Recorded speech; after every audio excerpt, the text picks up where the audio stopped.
Picture this. You've been sentenced to death. The weapon used to take your life is a raggedy wooden chair, the electric chair. Maybe you've been on standby for years hoping to get an appeal, but nothing comes through. Still, your lawyer remains hopeful, your family is hopeful, and even you remain optimistic.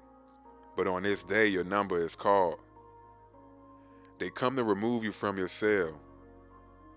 The walk from the cell to the room where they plan to take your life may be the scariest part for some inmates. Either way, they shave your head, strap you to the chair with belts that cross your chest, arms, and legs. A metal plate is attached to the scalp and forehead over a wet sponge. They treat it like a legitimate business, all professional. Then you got some reporters, family members, and others watching from the other side. There's a phone nearby in case a judge order a stay of execution. But today it don't ring. Then they blindfold you. Your heart is pumping. The warden note the time and signals the executioner. He pulls the handle that first sends a jolt between 500 and 2,000 volts through your body for 30 long seconds. After the commotion, the body settles. A doctor waits a few seconds for your body to cool down and then check to see if your heart is still beating. If it is, another jolt, 500 to 2,000 volts. This will continue until the prisoner is no longer alive. The tissues swell, and then you got defecation, urination, sometimes even the eyes pop out and hang by the cheek. Smoke rise. For a long time, they thought this was more humane than a hanging. This is Robert Eugene Carter, the last man sentenced to death and executed in D.C. by court order.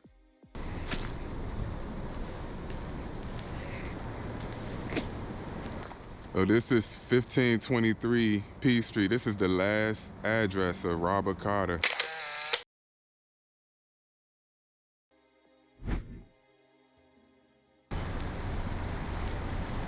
Robert lived at 1523 P Street Northwest in the 1950s.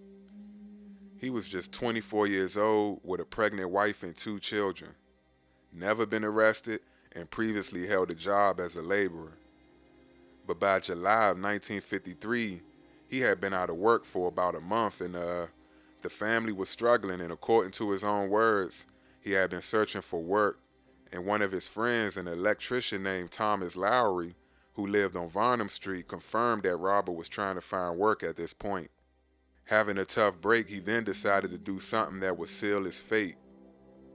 On July 11, 1953, Robert Carter left home with a pistol and walked a block away to a place called the Jim's Cleaners to rob the joint for money.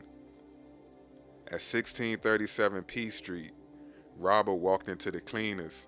The manager was there. So Robert asked for a pair of pants, and after the store manager asked his name, he gave the name Jay Carter and then hit him with the butt of the gun. The manager fell to the floor. He was dazed.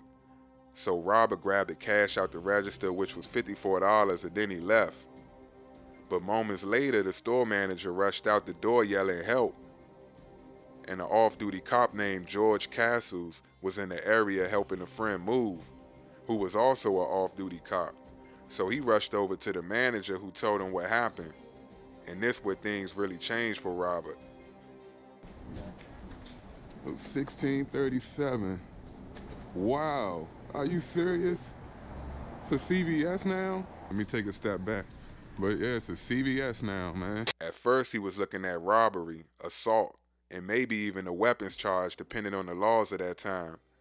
But now Officer George Castle started sprinting in the direction of him, almost catching up to him, yelling, "Stop, police."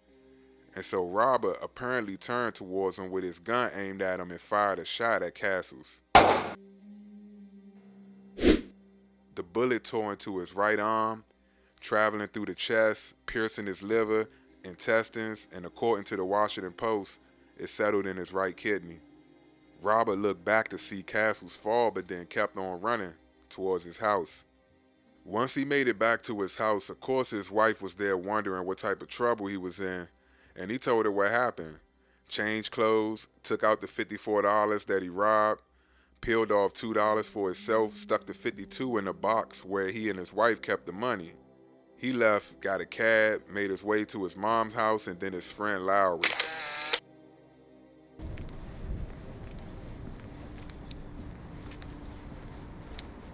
Meanwhile, after Robert shot George, the off-duty cop, his partner Joe Bertie made it over to him in a police car.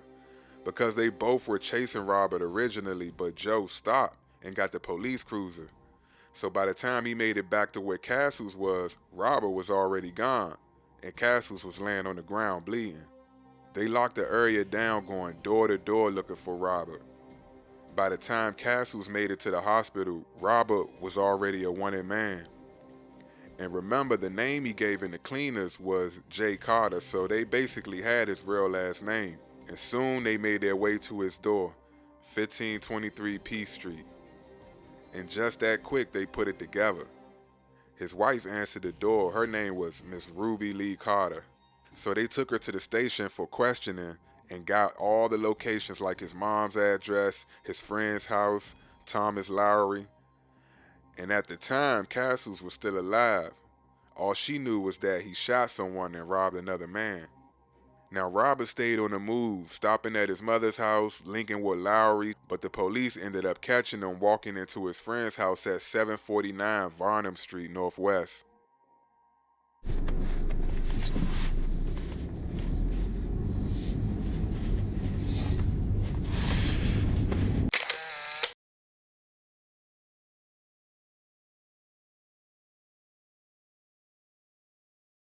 They arrested Robert and Lowry, who had no clue whatsoever what Robert had done. Eventually, they let the friend go, but Robert was booked. And sometime after his arrest, about 25 hours after he shot the cop, Castles died in the hospital about 6:30. They couldn't stop the blood, so from that moment, it was just a matter of time for Robert. So DC at the time, back in the 1950s, had a mandatory death penalty for murder, a law that wouldn't change until 1962. And as far as the US overall, there have been 4 types of executions used: hanging, electrocution, the gas chamber, and the firing squad. In DC, only 2 of those methods have ever been used, which are hanging and electrocution. So let's highlight a few notable cases, man. We got James McGurk was the first man to get executed, damn near immediately after the founding of the city, for murdering his wife. He was hanged on October 28, 1802. Then we got Mary Surratt. She was the first and only female executed by the government for her role in the President Lincoln's assassination. She was hanged. Then in 1942, which the case around these guys were not technically a local thing, but since they were executed in DC, we're gonna mention them also. But you had these German saboteurs. 6 of them secretly entered the US under Hitler's orders, and their job was to infiltrate and destroy American resources like industrial plants, bridges, and railroads. All were captured eventually. And out of the 8 guys, 6 of them were executed in DC by the electric chair. DC was the last jurisdiction in the US with a mandatory death sentence for first-degree murders. And Robert Carter would be the last man, executed just 5 years before the mandatory death sentence for capital murder was abolished, signed by JFK March 22, 1962. The Supreme Court would go on to abolish the death penalty in 1972. Robert walked to his death April 26, 1957. He didn't put up a fight. Once he was arrested and pointed out in the lineup, he came clean, told law enforcement what happened, and said he was sorry he did it. So later on, man, days before he sat in that chair, they let him see his mother, wife, and 3 kids. One of those kids was his 4-year-old son who was born while he was in jail. And the jury had asked for mercy, which was denied, and Robert tried to appeal too. All of that was shot down. So on the day he was executed, Robert Carter calmly walked the 15 feet from his cell at the old DC jail to the death chamber, saying a prayer to himself with a religious medal around his neck given by the prison chapel. He ain't put up a fight at all, for real. He understood what took place. He made his peace. So I'ma say rest in peace to Sam Castles and rest in peace to Robert Eugene Carter. I believe, man, desperate times made him do what he did. He was married with children, no prior charges, and worked as a laborer. Been out of work for a month, but far from gangster or a street dude. I believe he was trying to do the right thing, but it just goes to show how if you get off track, one mistake can cause a whole chain of events that may not work out in your favor. So much took place during the crack epidemic in D.C. The good, the bad, and the ugly. No one could predict how bad it would get. By the mid-90s the homicide rate decreased, but bodies were still falling. In 1996 law enforcement started building a case against a crew on the South Side. The 1-5 mob. It's gonna get dark on the next one. 1996. 1996! My God! My God! 1996! Stay tuned for that video.